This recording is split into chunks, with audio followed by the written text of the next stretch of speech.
Hello, everybody. Welcome to the Michael Essick Live Hour. It is 3 p.m. UK time, and all being well, you can see and hear me. How we doing? Let me know in the comments. We have had multiple technical difficulties over recent streams, so if we can crack this one today, it will be a wonderfully pleasant surprise. Getting 2 bars on my little Wi-Fi connection, which is positive. Who have we got? Scott's in the house. Lance is here from freezing Florida. Oh, sorry. From cloudy but not freezing Florida. And Rob in sunny South Africa. Gary is here. Lance says, sounds good. Wonderful. Scott, sunny and fine here. Good. Obviously, I assume if you're in Texas, where I gather the power is out, so it's been out for a few days, then you're not able to join us live, which is a shame. So I guess we don't have many Texans in here today. Weather report from the UK, very, very nice. The great frost that was in place last week has lifted, and it's almost feeling warm. I went out with only one coat on today. So, right. Let me see. Who else have we got here? We got Scott. Yeah, he said that. Swearwork said, looking and sounding good. Brian is in the house. We're getting thumbs up all around, which is wonderful. Kathleen is here from NYC. Snowy there. Laurie from Pittsburgh. Rob, perfect reception. Good. Chris can see and hear me. Jennifer's are good. Gary's are good. Loves the snazzy jumper. Thank you. Was a Christmas present. Ivalo says hello. Julie is here. Hi from Thailand. Nicholas is here too. Barbara from NYC. Angie, Jay, Rodingen, Richie from Long Island. Nuno from Portugal. David from a freezing New York. And Amira says good morning, everyone. Wonderful. So, Eddie is here too. Texas is here. Power back on in my neighborhood, says Joan. Good to hear that. And West Texas, Lisa. We have been fortunate with the power. Good. Awesome stuff. Montana is here. Cold North Carolina, Brenda and Darren. And a lot of love for the sweater. Thank you. I will inform the wife that you all like it. From the Bahamas and Algeria and Germany. Okay, wonderful. Thank you guys for joining me. We have had, what haven't we had happen in the past few weeks? Last week was a complete disaster. We couldn't stream live. Everything crashed. I'm about to try and share my screen. This is where everything fell apart last week. So if this works, we are good. If I disappear, we have problems. And it worked. Wonderful. So we are in. Frozen Central Texas. Mike is here. Is good. And Mike is here as well. And Teddy from Texas. We got a lot of Texans here. You just need to say the word Texas and they all come out of the woodwork. So t-shirt store reviews, that's the plan today.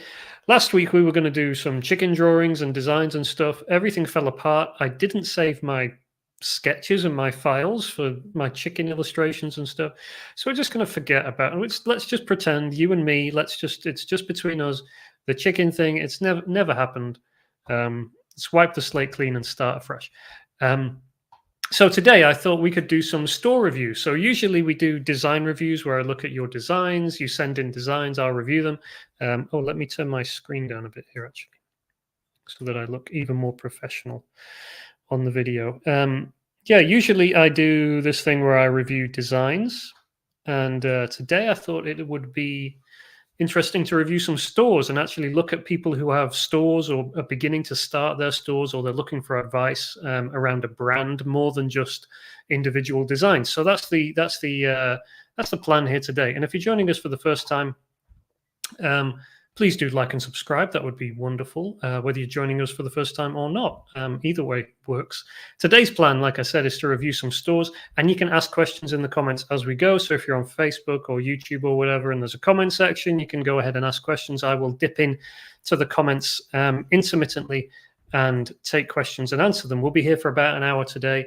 And yeah, that's the plan. Looks like we're all good. We got a decent connection. Everything's working. A few things first. if you're an artist, designer, illustrator, print-on-demand seller, that's who I'm really talking to, primarily those artists and designers.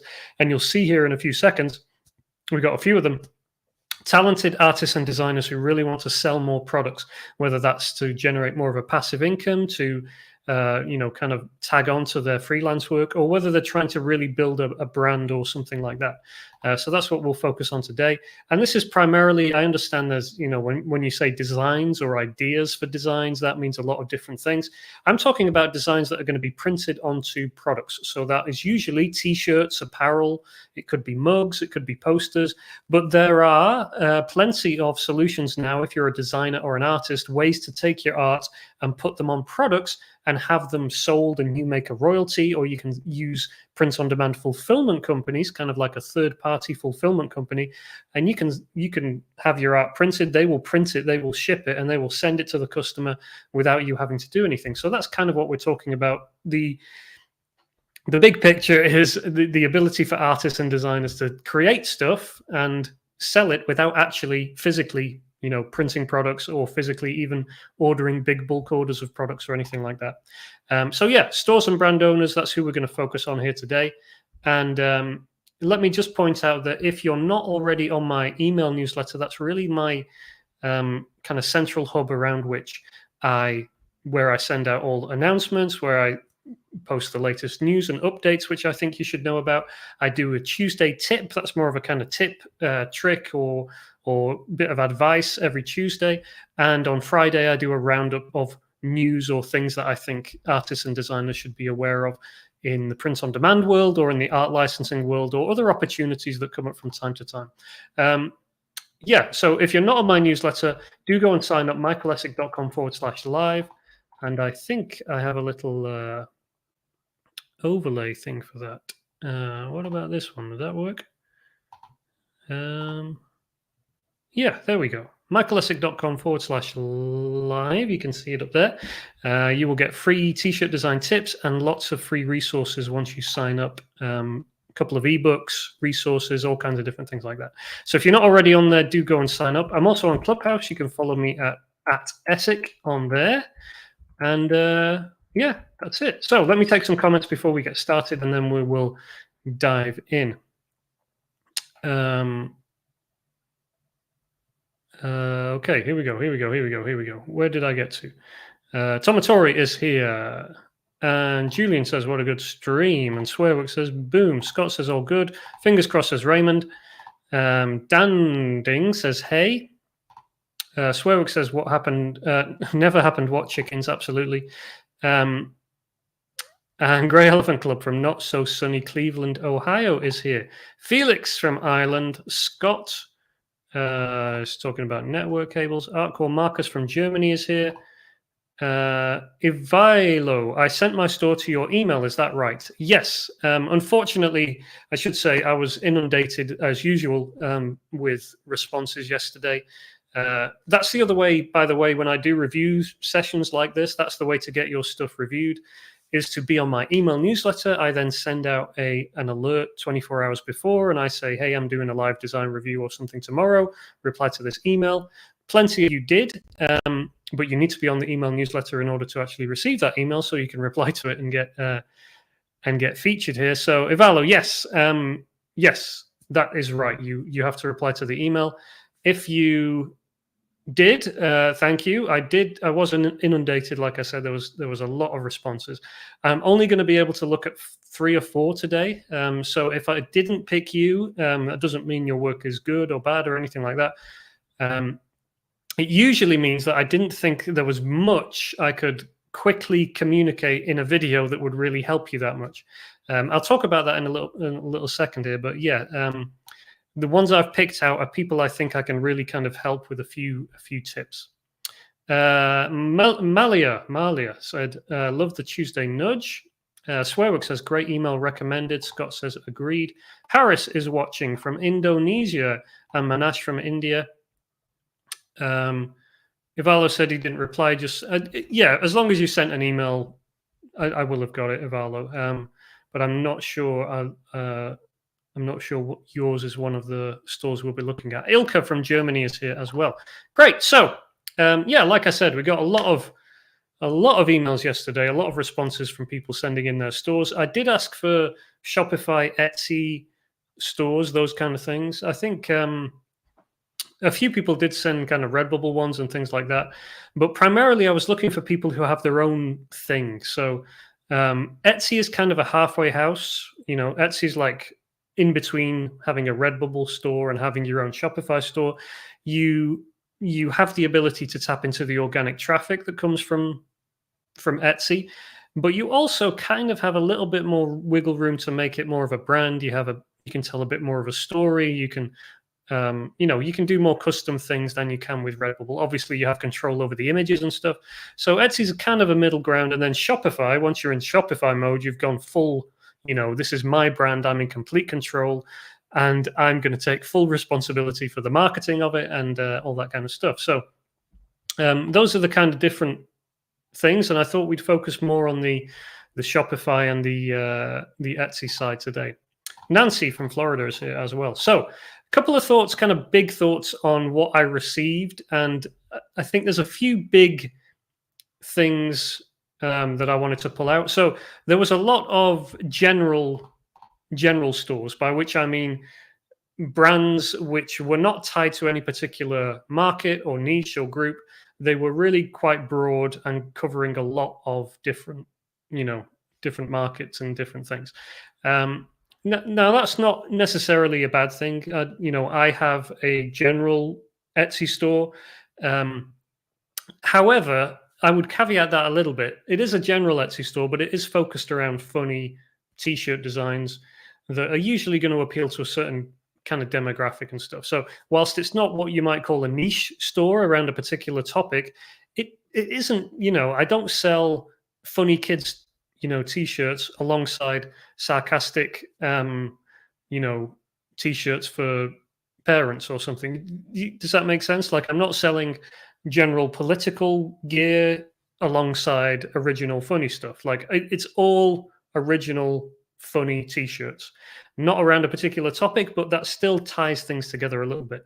So what I saw in a lot of responses was a lot of general stores which were selling not just to different niches and markets, but also to vastly different kind of demographics. Like maybe you're selling some, I don't know, Joe Biden stuff alongside kids' birthday shirts, alongside whatever trend was popular last week. And it's just very, spread very thin. And I think that's, like I say in here, it's hard to market and it's hard to convert. It's hard to really pin down. So it's hard for me to give advice for those kind of stores. I don't necessarily think you have to have a store specific to a niche. However, if you do, it does make a lot of your decisions easier going forward because it's easier to market. You know who you're going after. If you don't do that, then everything is a lot harder to pin down.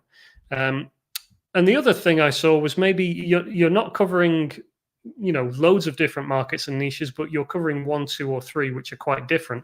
And again, that's confusing. So I think in terms of what I would class as a successful Etsy store or something that has the potential to really do well, I would be able to land on that store, get an immediate idea of what the vibe was, who we were targeting, what the deal was, and then if I was that person, then I would obviously be more inclined to purchase from you because I'd be like, oh yeah, this is exactly what I'm looking for. And you wouldn't want to land on something where they had a design that you're kind of interested in, but then everything else was from a different niche or market, or you're looking for a heavy metal T-shirt and everything else is a cute kids T-shirt, and you're just a bit like, whoa, what's going on? So that's kind of an overall tip, direction to keep in mind. You don't want to confuse people. You want to make things nice and smooth and easy for them, and you want them to land on your Etsy store or your Shopify or whatever it is and get the right vibe immediately. And we'll look at some here in a second, which some of them are doing that, some of them are not to different degrees. So yeah, those are my main thoughts. I'll take a couple of questions here and then we'll get into the ones I was going to review. Teddy, do you recommend multiple stores for multiple niches? I think perhaps the best approach and the way I would think about it now is yes, multiple. Don't have a general store where you're trying to target different groups of people. would be the shorthand answer. If you've got designs which are, if you've got loads of design assets and you want to deploy them, then I think it probably would make sense to have different stores for each one. However, with Etsy and things, that becomes a bit impractical, and especially if you're doing a Redbubble store or something like that, or on a print-on-demand site like Redbubble, TeePublic, Merch by Amazon. Obviously, those things don't matter as much. They don't matter at all with Merch by Amazon. They matter very little on Redbubble and TeePublic and stuff like that, because most of the sales are going to come organically. The difference with Etsy, I think, is there is more of a sense that people want to know who they're buying from. And if you confuse them and you show them, vastly different types of designs in different styles for different topics, then you're less likely to be able to build up those repeated sales and really, get that following. And obviously Etsy does have those, follow functions and all that kind of stuff. So do I recommend multiple stores for multiple niches? I don't really recommend multiple anything right off the bat. I would say the only multiple you should have is designs, really. And then what I would do is think about where you have the strongest hand around a particular collection or a brand, a potential brand, and then go and pursue that.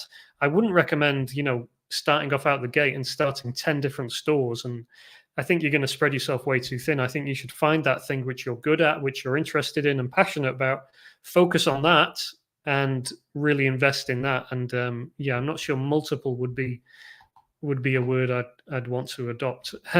Beth, should you set up more than one store if you have different? I think we've just kind of answered that question. More than one store if you have different ideas that you want to market. Certainly not if you have different ideas.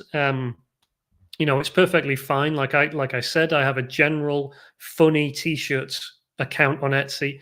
It covers lots of different niches, if you want to call it that, but there is a thread that binds them all together, which is the funny element.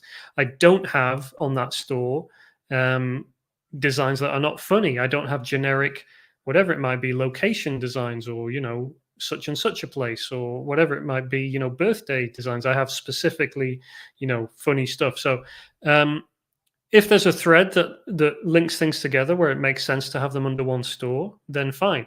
And just really put yourself in a visitor's shoes, and how would you, respond if they landed on your store? If you were walking into a physical market with lots of different individual stores from individual sellers, and you walk past a store and it's selling, a funny, cute kids design, and then it's next to a heavy metal skull with blood pouring out of its face or whatever, and then it's next to some sexual innuendo joke, you're not getting a clear vibe from there. Whereas if you're walking along and you're looking for a cute kids design and you see a cute kids design, and then there's a poster which is kind of similar, and then there's some cute kids products and things, and you get the vibe. So hope that makes sense. I think we've kind of run over that ground a bit before. Lance, not to beat a dead horse, do you have evidence that Etsy buyers really care about whether they are buying from a niche versus a general store, since they're mostly landing based on a keyword search? Yeah, you're right, Lance. Obviously, the most of the traffic from Etsy comes from organic people searching on Etsy and looking at stuff. But if you look at the successful stores on Etsy that have repeated sales in very high figures, I think for a lot of them, it's the ones that I'm talking about, the ones I'm thinking about, they're around a particular topic. So it's not to say you can't be successful doing a general store that covers a lot of stuff.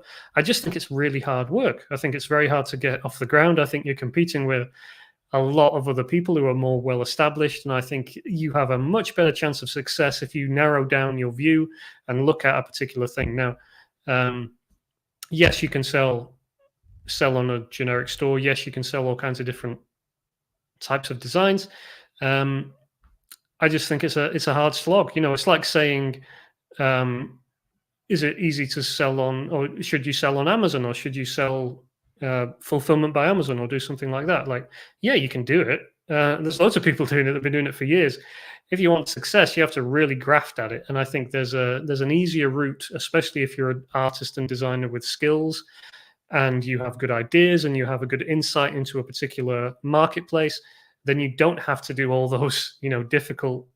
You don't have to slog as hard to make sales. Okay, Harris, should I make a lot of designs and market it sometimes, or make a few designs but market it frequently? It's an interesting question, Harris. It depends where you're at. I think I would say if you don't have any experience and you've not made any sales yet anywhere, then I would say the former. Go for a lot of designs and try and figure out, you know, where you fit.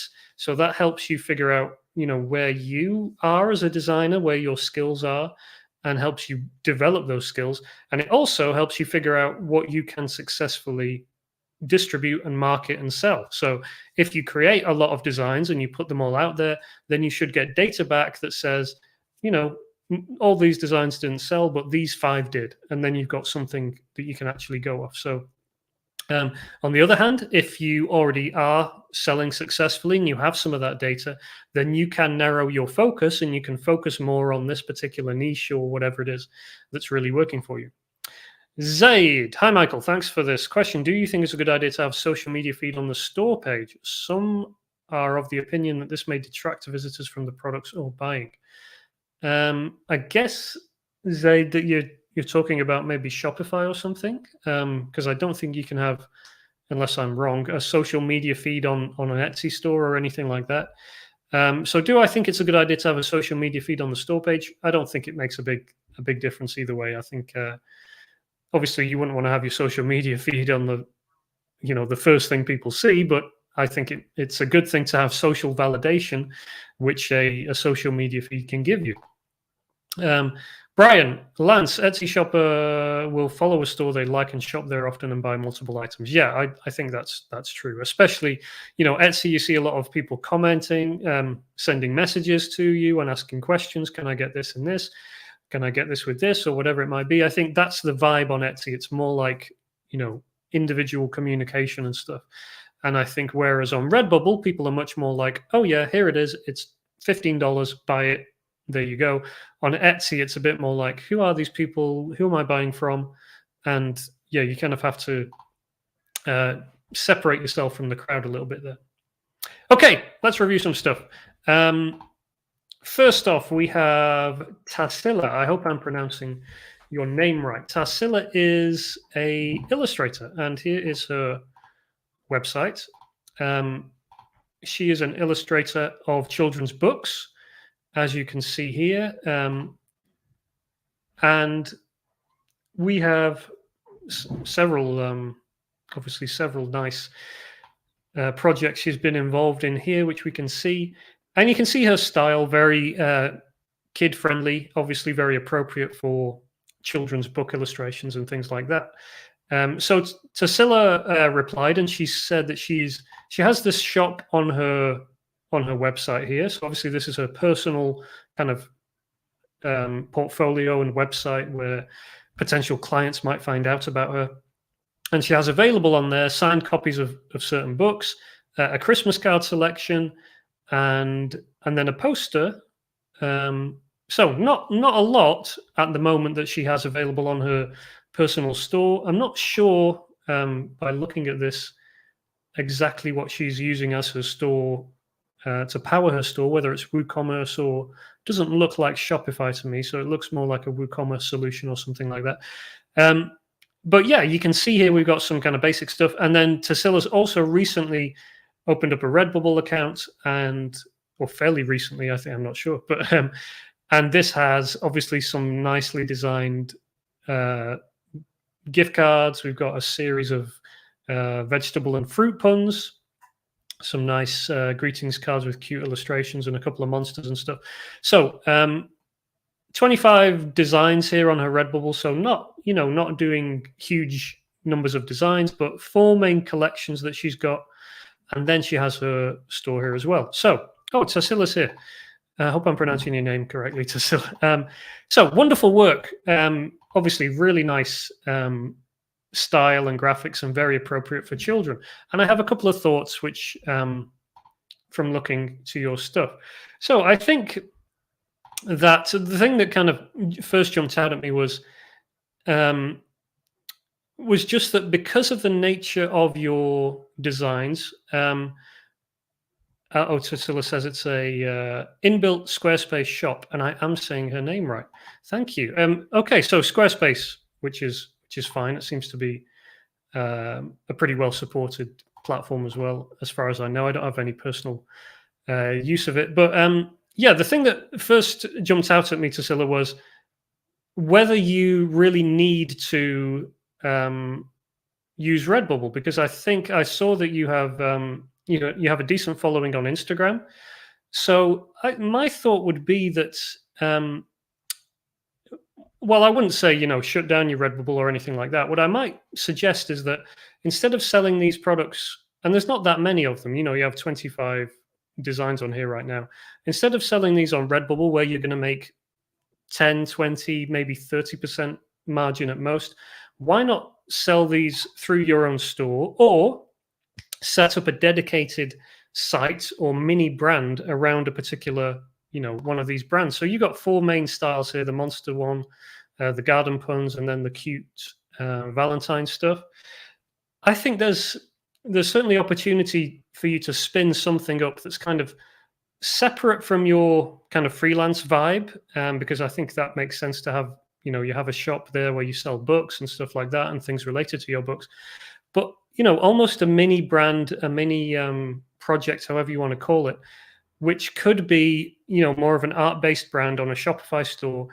And it is these kind of designs, or you pick a particular, topic or subject here, and then you spin that up into a brand. And I think because you've got this following, you don't necessarily need to, use Redbubble. You could direct people to your own store. They can buy from there. You're going to make a bigger margin per sale by using something like Printify or Printful to do the fulfillment. And then you can, you're going to profit more per sale than you would on Redbubble. Now, of course, Redbubble brings the organic traffic, which is great. So you might want to leave your store up for that. And that's fine. It's obviously easier in many ways to sell on Redbubble. But because you've got an Instagram with a following, you can start directing these people. And I can see that your Instagram's pretty well engaged. I think you would, with a little bit of upfront work to set everything up, you would be able to, and I can even see you've got, you have this kind of series of quotes here. You've collected, some of your designs into stories here as well. Like, you could easily spin this off into a little, standalone store and just, promote it via your Instagram. You could set up a separate Instagram for it as well if you wanted to. But I think that would be a great way to kind of set up something distinct from yourself as a freelancer, and also make some more money than you'd be making just selling those designs on Redbubble, because you have the ability to market. You have the ability to say, hey, check out my new design. This is available on a greetings card over here. And, you'll be keeping more of the money from those sales. And you can try things out. Maybe you have maybe it's a more of a generic store with your different collections, and you can just spin up a collection anytime you like, or, look at your past assets and bring them over and do something with them. So I've got ahead of myself a little bit. So yeah, my first thought was, could you shift over to Shopify? Obviously, if you're selling on Squarespace and that's working, that's fine. That fulfills the same deal. I do think Printful integrates with Squarespace, I think, so you can probably do what I'm talking about there. You can use a print-on-demand fulfillment company to handle everything.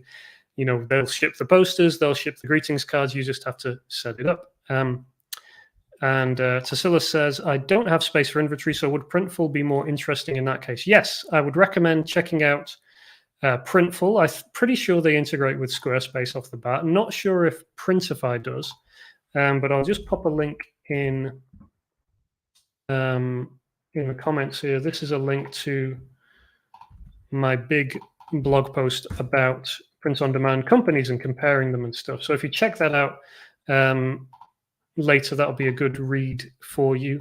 So yeah, a couple of other considerations. Yes, Printful will work for you off the bat.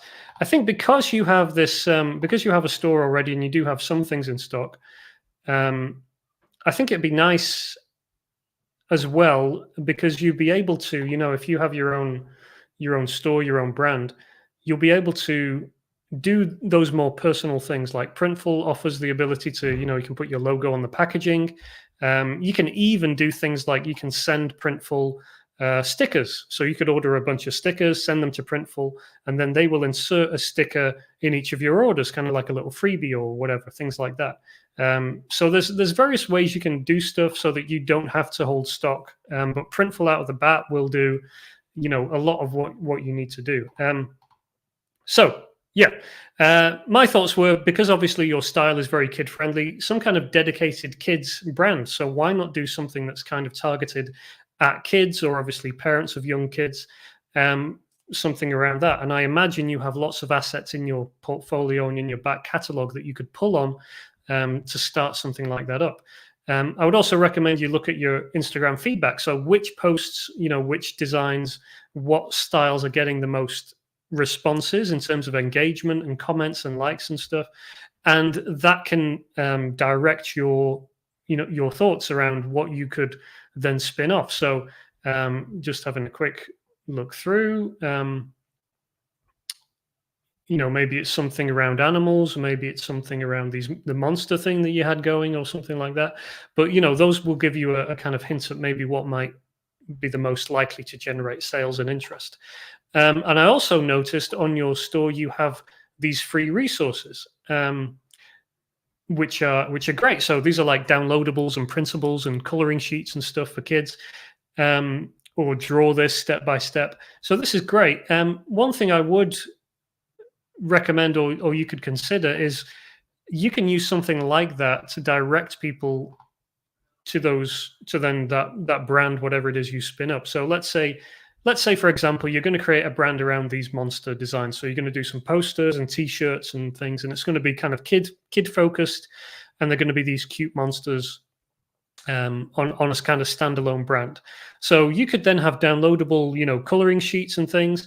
And what you could do is say, free coloring sheet, but instead of just having it freely available for people to download, just get their email address or something like that. So free coloring sheet, or learn how to draw the monster step by step. Just put your email in here and I'll email it to you. And then you've got an email address from someone who is interested in that brand, or likes it, or likes your work. And then that can be the beginning of your email newsletter for that brand. And you can start sending them, marketing emails. Hey, we've got a new product. We've launched a poster. We've launched stickers. We've launched whatever it is. Or you can ask them questions. What design or product would you most like to see? So I think that would be a great thing to do as well, just to kind of, you can get the ball rolling there. And because you have this following already, a few thousand Instagram followers, you have that ability to start driving traffic right away. You don't have to rely on organic stuff. You can say, hey, I'm starting this new brand, or hey, I've started this new thing. Come and check it out. And you can build up a dedicated following in that way. Excuse me. So hope that was helpful for you, Tassila. Let me take some comments here.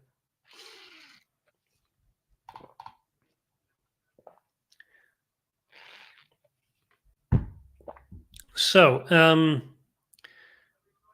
lots of praise for Tassila's work, Teddy. Very nice work. Illustrations look awesome. Wonderful work. Swearwork says Amazon KDP might be an option for the books. Low content books can do well over there. Yeah, that's a true point. Tassila says, thank you everyone for your kind words. A couple of ideas. Zillis says you could sell art elements as kits. That's a good idea as well. So you could sell, for example, you could sell clip art of designs and stuff like that. Or you could do, who's the artist I'm thinking of? Lisa Glantz, I think, the illustrator, South African illustrator. She sells kind of ready-made art assets that help people create little characters and stuff. So, it'll be like a face and then ears, and you can mix and match and do stuff like that. So yeah, things like that could be useful as well. Okay, Tassila says that was very helpful. Thank you, Michael. No problem. Jennifer says nice work, and Zilla says yes, Lisa Glantz. Yes, she's the one I'm thinking of. So that might be someone to check out for you, Tassila, and see kind of, again, just some more options. I don't know. I've only just stumbled across your stuff, obviously, in the last 24 hours. So I don't really know kind of what the makeup of your following is, whether it's mostly illustrators who want to do what you do, or whether it's mostly parents of young children who like your style. Obviously, it might be hard for you to know that off the top of the head as well. But yeah, there's different directions you could take that, different brands you could spin off. And again, just to emphasize the point, because you have a following, it makes starting something a lot easier because you have an immediate audience you can reach and get attention on your stuff. So, all right. Thank you, Cecilia, for submitting. Thank you for joining us live as well. And yeah, coloring books, another one. Malia says your monsters would make cute temporary tattoos. I think there is... I don't know if there's a print-on-demand supplier that does temporary tattoos, but I know you can do like bulk orders of temporary tattoos, like you might buy stickers. I think there's a few companies that do that. So yeah, could be a cool option as well. Thank you, Tassila. Okay, so let's keep going. We got maybe 25 minutes here. Cedric was up next. Cedric is here. Cedric Honstadt, I think I'm pronouncing that right, sent in his Etsy store. Now, Cedric, similarly, a freelance illustrator, I guess more of a cartoony vibe, and Cedric has some great clients he's worked with. You can see his portfolio here. I do follow Cedric. I see his work from time to time, and he does some great stuff. He's done like Mr. Potato Head designs for Hasbro and things like that. And yeah, just really great work. Obviously has a very cartoony vibe, very accessible, and obviously very professional and very nice and neat as well. So this is Cedric's Etsy store, and as you can see, he's got, how many products do we have up here? 26 in total, and we have stickers, we have a few t-shirts, a couple of prints. He has a book as well. He has a cartoon book that is a compilation of his cartoons, a couple of mugs for maybe some of his most popular designs as well. So a couple of thoughts on this off the bat. I think a bit like Tassila, what we just looked at, the brand is very much around you as an individual and as an artist, which is fine. Many artists go that route. Their stores are under their personal names, and it's their artwork. And there's lots of pros to that. Like that's gives you flexibility because you're setting up as an artist. Therefore, it's fine if you do designs around this and then you do designs around that because, hey, I'm the artist. I'm drawing different things. This is about me. So that's fine on one hand. On the other hand, I think it does make it harder to really build up what we might call a brand, because unless you find people who are really interested in what you produce as an artist, so they're really big fans of your style or your particular approach or way of looking at things, it's hard to really build a brand around that. Whereas if you're doing a brand around whatever it might be, sheep, or I don't know. Let's have a look at some of the designs. Well, I did notice, Cedric, you have a lot of you have some Christian comics and stuff like that. That's a great example of something you could build a brand around. So yeah, let me take a couple of thoughts. So yeah, I would recommend considering the move from, and this doesn't have to be in place of, this could be as well as, you can keep this Etsy store and spin up a new one. But I would think about how could you do a brand that isn't around you as an individual artist? How could you do something that's around, a particular topic, like, for example, the Christian comic strip vibe or something like that? Obviously, you have a lot of assets. You've been doing this for a long time. I can see from your portfolio and everything that you have, a lot of content. So my question would be, where do you have assets already that you could deploy and spin up a brand? So a good example of that is your some of your webcomic type stuff. Let me see if I can find the link here to your webcomics, or in particular, okay, so one example is, I know you listed this on Redbubble as well. You recently did this marriage candy hearts design. So this is, the little candy hearts. What's the name of those things? With things like let's pay bills. I did the dishes. I showered, and so on and so forth. So funny little design idea. This is the kind of thing that you could, spin up into a little mini series of designs. You could spin it up into a mini brand, and then you could again, promote that yourself and start getting some traffic to it. But yeah, that's just an example of one little idea. Let's say that you posted this idea on Instagram, for example, and it took off and it did really well, or people liked it more than they liked your other stuff.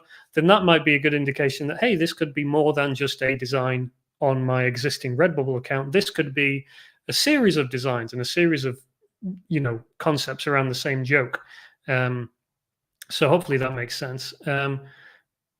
So yeah, the other thing that came to mind is, you do have existing followings. You have followings on your Instagram and Twitter and stuff. So similar to Scylla, we have stuff we can build on and direct people to.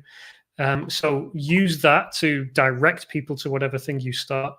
And a couple of people who came to mind, especially for like your comic stuff. And I know you'll know Zen Pencils already and Jim Benton. You'll be familiar with those guys.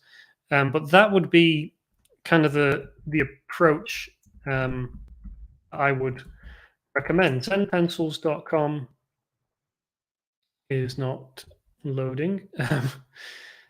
So Zen Pencils, for those who, no, this website's not working properly. Let me see if I can get to the store. Maybe that will work properly. Shop.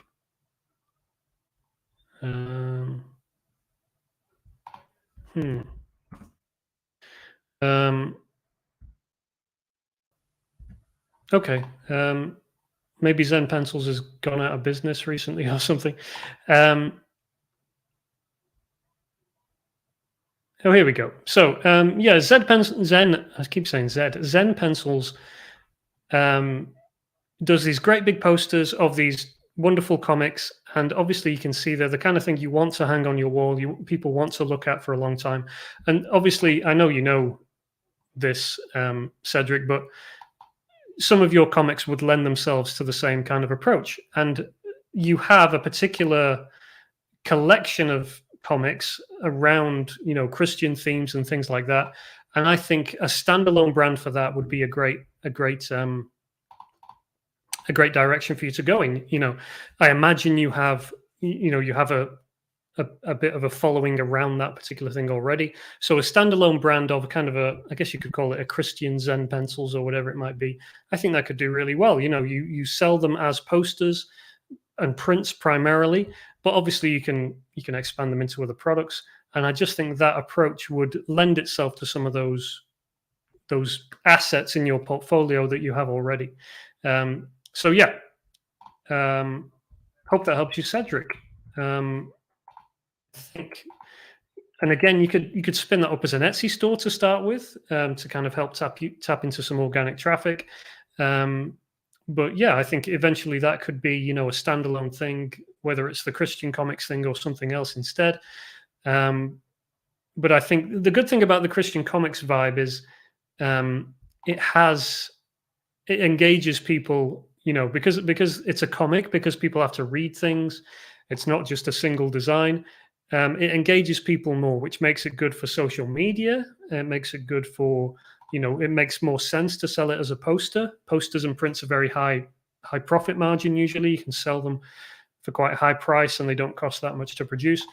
So yeah, that would be kind of the direction I would take it. And Cedric is here. And he says, thanks very much. Thanks for joining us, Cedric. So yeah, a couple of suggestions there. A couple of comments come in. So let me take a few of these. Lots of love for Cedric's work from Drew, fellow illustrators of the world unite. Zilla says, yes, on Etsy, create a brand and do not show yourself in the profile in the sense that you are a man. Etsy shoppers are mostly women and they like to buy from other women or a brand. Kathleen says, I disagree. I buy and sell on Etsy and wouldn't base my purchases on whether the designer is a man or a woman. Yeah, I think I'd agree with Kathleen there. I'm not sure it matters whether you're a man or a woman. I just think in the context we're talking about it, there is a simply by, spinning up an Etsy store which is around a particular topic and all the products are around that market and around that niche, that gives you an advantage when someone lands on that because they're going to check out your brand. And I don't think it doesn't matter whether you're a man or a woman or anything like that. All that matters is that things make sense and you're not putting up roadblocks in front of people. For example, they might, someone might have searched for, Christian print or poster or Christian comic or something like that. You might want to check out your titles as well here, Cedric, because this is not great for SEO purposes.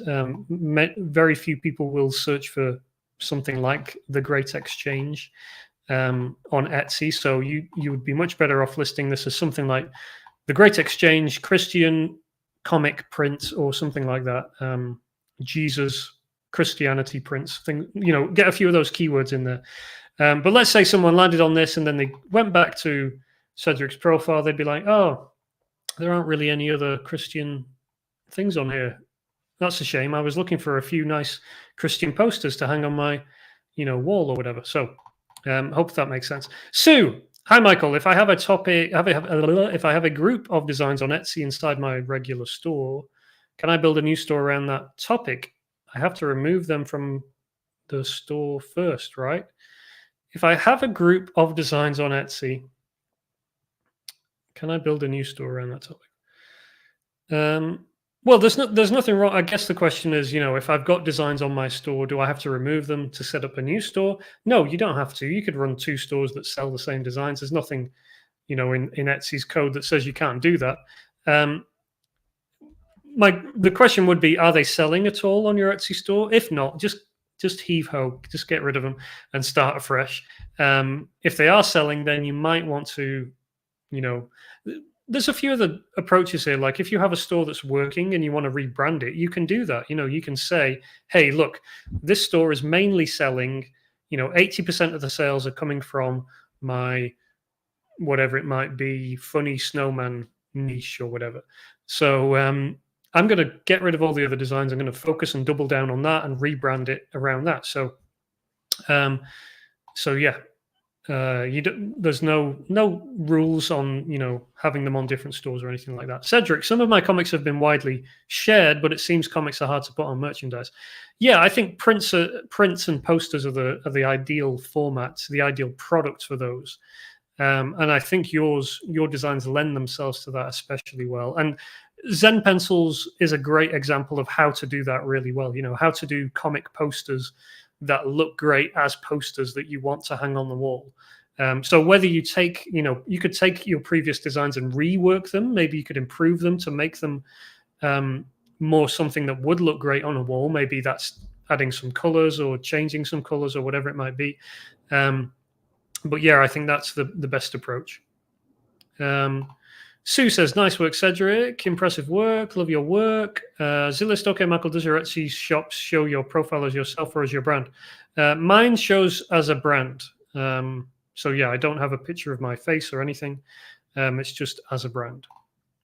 Cedric, thanks for the kind words, everyone. I'm still learning how this all works and the encouragement helps. No problem. Susan says, you cannot have the same product in the same store. Yeah, I think we're not talking about the exact same listing. Sorry, what I mean is you can list the same design on different stores. Kev says some amazing insights there. Julie says you can have the same products on Shopify and Etsy stores, but you can have the same products on different stores within Etsy. Okay, some confusion on the topic, but but yeah, I'll leave that one there, and the Etsy experts can set us right in the comments, and I'm sure they will. Okay, Studio Crime. This is Mantis. I don't know if Mantis is with us today, and let me show you Mantis's work. So here's Studio Crime, which is Mantis's Etsy store. And you can see the vibe. Hopefully, you're getting the vibe straight away. So here's there he is. Here's a reason I picked Mantis's store. It's because I can clearly see, who he's targeting and what it's about. So, if you sent your Etsy store in,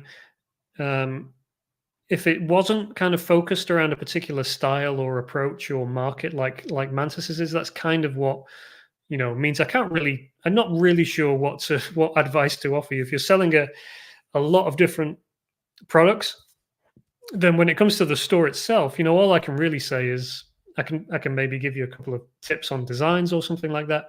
Whereas I can give Mantis some more useful tips, I think, because I can see what he's targeting and where he's going at and that kind of thing.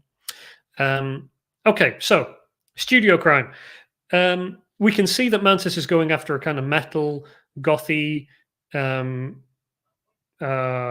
what's the word? A cult-like kind of vibe. Clearly lots of skulls, lots of black, lots of tattoos on his models. So good things here that make it clear what he's going about. You can see there's a clear thread, even though the designs might be very different and different colors and things, but you can see there's a thread running through them. And you can see that someone who's going to like this one, chances are they're not going to object, to this design, or they're not going to go, whoa, that's really different. There's a clear thread running through stuff. He's made good decisions as well about his mock-up images. So, for example, he's using mock-up images with people with tattoos that look like the people who are going to wear the designs and that kind of thing. So he's not got boring, flat, images of the T-shirt. He's got mock-ups with people who look like, the kind of people you would expect to see wearing them. So that's a good, good steps from Mantis. So a couple of thoughts from me. Branding, I think, is a bit inconsistent. So I look here and I get a very clear vibe, around the designs and stuff like that. I look up here at the logo and the header image, and to me, they do not match with what I'm seeing here. Here I'm seeing like an illustrative style, quite detailed artwork, skulls and things like that. I'm not seeing anything here that says that. This may be a nice graphic, but it's not that close to what I'm seeing here. And I'd like to see branding that more reflected this kind of stuff. I'd like to see some illustration. I'd like to see illustrations that look like this with skulls. And I'd like to see text, which was, again, more like what we're seeing down here, whether that's hand-drawn or just kind of more gothic text or something. I don't think this header's doing you any favors, and I don't think the logo similarly is really working. Also, I'm not really sure the brand name is that great and is that tied to things. So I don't know whether you have other possibilities maybe that you could use, or maybe you want to have a think about that. But I would consider changing it, because Studio Crime to me doesn't really match that well with what you're doing. I don't know whether it's the word studio that's really putting me off. I guess the crime thing could work, but even if it was just something like goth crime or something goth or metal crime, I don't know, just get a word in there that kind of says this is what it's about a little bit more obviously. So yeah, a couple of thoughts on the logo there. So a potential rebrand, I would say, potentially changing the name unless you have a particular reason to keep it. I think that could be helpful. Mantis expressed some concern about copycats, and I understand that. And especially if you have a design that takes off and starts selling on Etsy, you're going to find copycats coming up pretty quickly. I have extensive experience with this. I've probably reported more copycats and stuff and sent more DMCA takedowns in the last few weeks than I have in the last 6 months. Many of those on Etsy. So unfortunately, copycats are, they're part of the design and the approach. What I would say is that you just need to monitor stuff. And what that means is if you have a design that's selling well, then just keep an eye out that there's not copycats springing up. And when they do, you take them down. Now, obviously, if you have hundreds of designs, it's not realistic to monitor every single one. That's why I say just monitor your best sellers, monitor the ones that are selling well, do a search monthly or weekly, and just do a batch report of copycats and report them. If you do this consistently and you kind of make it something you do on a regular basis, then pretty soon I think copycats can kind of get the message. Their stuff gets taken down. They they get a ding from Etsy. They might lose their account. And I think if enough of us keep doing that over time, it's really going to put people off, and it's going to push the copycat model. It's going to, make it unsuccessful, unprofitable after a while. But unfortunately, there is no way to protect, from copycats starting up in the first place. The best thing you can do is protect your income, so your particular channel, from copycats affecting that. And the best way to do that is to have your own Shopify store to control your marketing and all that kind of thing. But unfortunately, if you're selling on an open marketplace, whether that's Etsy, Amazon, Redbubble, copycats are part and parcel of what we have to deal with at the moment. Another tip on copycats. So Procreate, if you're using that, if you're not using it, might be a good time to consider this. But Procreate has a built-in recording function, as I'm sure most of you know. It records what you're doing as you're doing it, and then you can play it back, and it saves it, and you can find that anytime you like. That's a great way to prove that you created a work originally. And I don't, that's not something that's necessarily necessary right now. But I think as copycats get wise to things, and as DMCA takedowns become more popular and stuff like that, having a video of you drawing the artwork is going to become actually pretty valuable. So if you're not already using Procreate for your illustration, you might want to consider it, or you might want to consider using some kind of screen recording software just to record yourself as you're putting together your original works. Because I foresee maybe a year, 2 year, 5 years down the line, having the ability to prove that you created that work by having a video of you making it is going to be valuable. And it might be the case that in a few years' time, simply having a JPEG of your design on your website won't be taken as proof, because anyone can upload a JPEG to a website and say, I created this.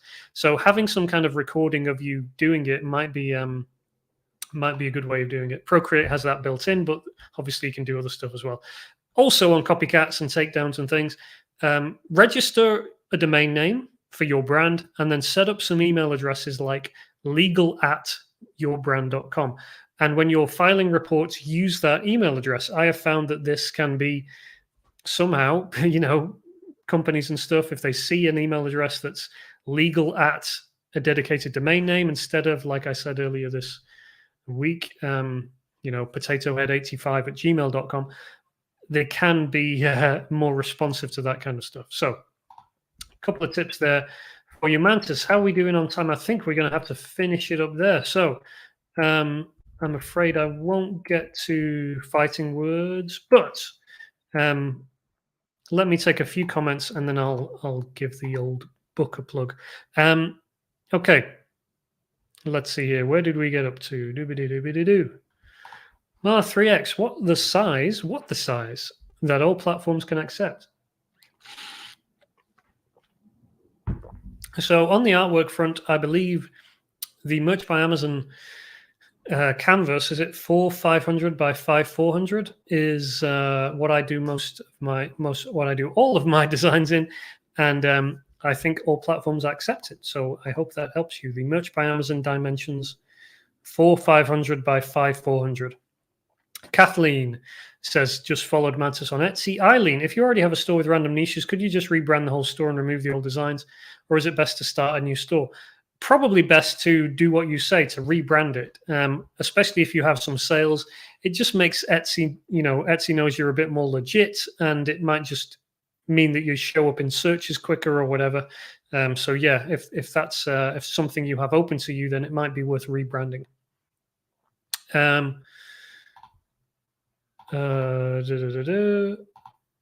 Sarah, I think Etsy officially say you shouldn't, but I have without consequence used different Pix titles, so prob's best to remove the design from the original store if you take them to start a new brand.